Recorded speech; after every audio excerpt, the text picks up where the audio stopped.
Hi friends, എല്ലാവർക്കും എൻ്റെ പുതിയൊരു വീഡിയോയിലേക്ക് സ്വാഗതം. ഇന്ന് ഞാൻ വന്നിരിക്കുന്നത് ഒരു സ്നാക്കിൻ്റെ റെസിപ്പി ആയിട്ടാണ്. വളരെ ഈസി ആയിട്ട് ഉണ്ടാക്കാൻ പറ്റിയ ഒരു സ്നാക്ക് റവ കൊണ്ടാണ് ഇന്ന് ഞാൻ ഉണ്ടാക്കുന്നത്. അപ്പോൾ അതെങ്ങനെയാണ് ഉണ്ടാക്കുന്നതെന്ന് നമുക്ക് വേഗം ഒന്ന് കണ്ടാലോ. അപ്പോൾ അതിനുവേണ്ടി ഞാൻ 1 കപ്പ് റവയാണ് എടുത്തിരിക്കുന്നത്. വറുത്ത റവയോ വറുക്കാത്ത റവയോ ഏത് വേണമെങ്കിലും നമുക്ക് യൂസ് ചെയ്യാം കേട്ടോ. പിന്നെ വേണ്ടത് 1/2 കപ്പ് തേങ്ങയാണ്. അതുപോലെ തന്നെ 1/2 കപ്പ് പഞ്ചസാര വേണം. നമുക്കിപ്പോൾ പഞ്ചസാരയ്ക്ക് പകരം ശർക്കര വേണമെങ്കിലും ചേർക്കാം. പിന്നെ 2 ഏലക്ക വേണം. പിന്നെ നമുക്ക് ഈസ്റ്റ് വേണം. അപ്പോൾ ആദ്യം നമുക്ക് ഈസ്റ്റ് ഒന്ന് പൊങ്ങാൻ വേണ്ടി വെക്കാം. അതിനുവേണ്ടി ഞാനൊരു 1/2 സ്പൂൺ ഈസ്റ്റ് എടുത്തിട്ടുണ്ട്.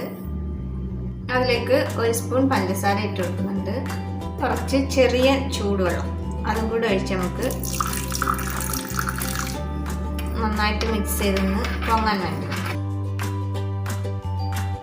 അപ്പം നമ്മുടെ ഈസ്റ്റ് അവിടെ പൊങ്ങുന്ന സമയം കൊണ്ട് നമുക്ക് നമ്മുടെ തേങ്ങയൊന്ന് അരച്ചെടുക്കണം. അപ്പോൾ തേങ്ങയുടെ കൂടെ ഈ 2 ഏലക്കയും കൂടി ഇട്ട് നമുക്ക് അരച്ചെടുക്കണം. ഏലക്കയുടെ തൊലി കളഞ്ഞിട്ട് അതിൻ്റെ കുരു മാത്രം ഇട്ട് അരച്ചാലും മതി. പക്ഷെ ഞാൻ ഇത് 2 കൂടി ഇപ്പോൾ ചേർത്ത് കൊടുക്കുകയാണ്, കുരുവും തൊലിയും കൂടെ. അപ്പോൾ നമ്മുടെ തേങ്ങ ഞാൻ അരച്ചെടുത്തിട്ടുണ്ട്. നല്ല മഷി പോലൊന്നും അരച്ചെടുക്കുകയൊന്നും വേണ്ട, ഒരു വിധം ഒന്ന് നന്നായിട്ട് അരച്ചാൽ മതി. അത് നമുക്ക് ഈ റവയ്ക്കകത്തോട്ട് ഒഴിച്ചു കൊടുക്കാം. ഇതിലേക്ക് നമ്മൾ എടുത്ത് വെച്ചിരിക്കുന്ന 1/2 കപ്പ് പഞ്ചസാര ഇട്ട് കൊടുക്കാം. ഇപ്പോൾ 1/2 കപ്പ് പഞ്ചസാര ഇടുമ്പം ഒരു ആവശ്യത്തിനുള്ള മധുരമേ ഉണ്ടാവും. അപ്പം മധുരം കൂടുതൽ വേണ്ടവർക്ക് ഇത് കൂടുതൽ ഉപയോഗിക്കാം കേട്ടോ. മധുരം കുറച്ച് വേണ്ടവർക്ക് ഇതിൽ കുറച്ച് വേണമെങ്കിലും ഉപയോഗിക്കാം. നമ്മുടെ ഈസ്റ്റൊക്കെ പൊങ്ങി വന്നിട്ടുണ്ട്, അതും കൂടി നമുക്ക് ഒഴിച്ചു കൊടുക്കാം. നമ്മുടെ മധുരം ഒന്ന് ബാലൻസ് ചെയ്യാൻ വേണ്ടി ഒരു നമ്മൾ ഉപ്പിട്ട് കൊടുക്കുന്നുണ്ട്. ഇനി ഇതെല്ലാം കൂടെ നമുക്ക് മിക്സ് ചെയ്യാം. അപ്പം ഇത്രയും വെള്ളം പോരാ. അപ്പോൾ നമ്മൾ തേങ്ങ അരച്ച മിക്സിയിൽ കുറച്ച് ബാലൻസ് ഉണ്ടാവുമല്ലോ, അപ്പോൾ അതിലേക്ക് കുറച്ച് വെള്ളം ഒഴിച്ചിട്ട് നമുക്ക് അതും കൂടി ഒഴിച്ചു കൊടുക്കാം. ഇപ്പോൾ ഒരുപാട് വെള്ളം ഇതിൽ ഒഴിക്കരുത്, കുറച്ച് വെള്ളമേ ആവശ്യമുള്ളൂ.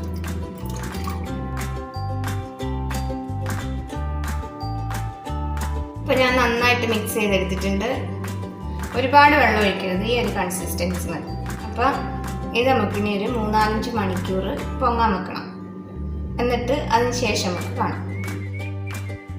ഓക്കെ, അങ്ങനെ നമ്മുടെ 4-5 മണിക്കൂറൊക്കെ കഴിഞ്ഞിട്ടുണ്ട്. നമ്മുടെ റവ മിക്സ് എല്ലാം റെഡി ആയിരിക്കുകയാണ്. നന്നായിട്ട് പൊങ്ങിയൊക്കെ വന്നിട്ടുണ്ട്. നമുക്ക് നന്നായിട്ട് മിക്സ് ചെയ്ത് കൊടുക്കാം. അപ്പം ഞാനിത് മിക്സാക്കി എടുത്തിട്ടുണ്ട്. ഇനിയിപ്പോൾ ഒന്നുമില്ല, നമ്മൾ ഒരു നെയ്യ് തടവിയ ഒരു പാത്രം ഞാൻ എടുത്ത് വെച്ചിട്ടുണ്ട്. അതിലേക്ക് ഒഴിച്ച് നമുക്ക് ആവിയിൽ വേവിച്ചെടുക്കാം. അത്രയും. അപ്പോൾ ഇതിനി നമുക്ക് ഞാനൊരു കുറച്ച് പാത്രത്തിൽ വെള്ളം വെച്ചിട്ടുണ്ടായിരുന്നു ആവി വരാൻ. അപ്പോൾ അതിലേക്ക് വെച്ച് നമുക്കൊന്ന് വേവിച്ചെടുക്കാം. അപ്പോൾ നമുക്ക് ആവിയിൽ വെക്കുന്നതിന് മുമ്പേ നമുക്ക് കുറച്ച് അണ്ടിപ്പരിപ്പും മുന്തിരിങ്ങയൊക്കെ ഇതിൻ്റെ മുകളിൽ വെച്ച് കൊടുക്കാം.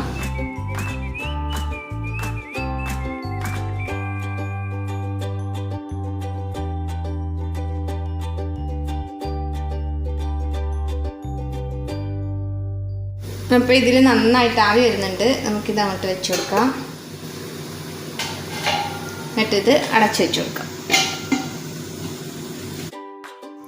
ഇപ്പോൾ ഒരു 10-25 മിനിറ്റ് ആയിട്ടുണ്ട്. നമ്മുടെ റവ കൊണ്ടുള്ള അപ്പം എല്ലാം റെഡി ആയിട്ടുണ്ട്. അപ്പോൾ ഇതിനി നമുക്ക് പുറത്തെടുക്കാം. അങ്ങനെ ഞാൻ പുറത്തെടുത്ത് വെച്ചിട്ടുണ്ട്. ഞാൻ ഈ ഫോർക്ക് കൊണ്ടൊന്ന് കുത്തി നോക്കിയതാണ് വെന്തോന്ന്. അപ്പോൾ നന്നായിട്ട് വെന്തിട്ടുണ്ട്. അപ്പോൾ ഇത് ഇവിടെ ഇരുന്നൊന്ന് തണുക്കട്ടെ. അതിന് ശേഷം നമുക്ക് ഇത് ഈ പാത്രത്തിൽ നിന്ന് പുറത്തെടുക്കാം. ഇത് നന്നായിട്ട് തണുത്തിട്ടുണ്ട്. നമുക്കിതൊന്ന് പാത്രത്തിലോട്ട് മാറ്റി നോക്കാം.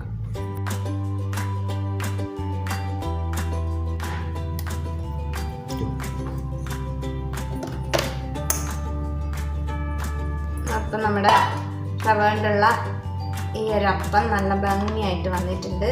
നമുക്കിതൊന്ന് കട്ട് ചെയ്ത് നോക്കാം.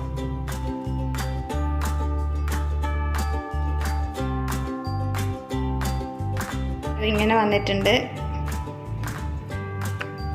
അപ്പം വളരെ ഈസി ആയിട്ട് ഉണ്ടാക്കിയെടുക്കാൻ പറ്റുന്ന നമ്മുടെ റവ കൊണ്ടുള്ള ഈ സ്നാക്ക് എല്ലാവരും ഒന്ന് ട്രൈ ചെയ്ത് നോക്കണം കേട്ടോ.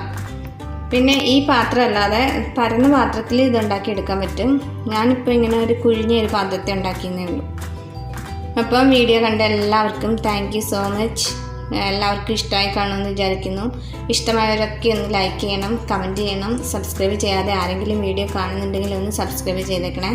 അപ്പോൾ അടുത്ത നല്ലൊരു വീഡിയോയിലൂടെ കാണുന്നതുവരേക്കും ബൈ.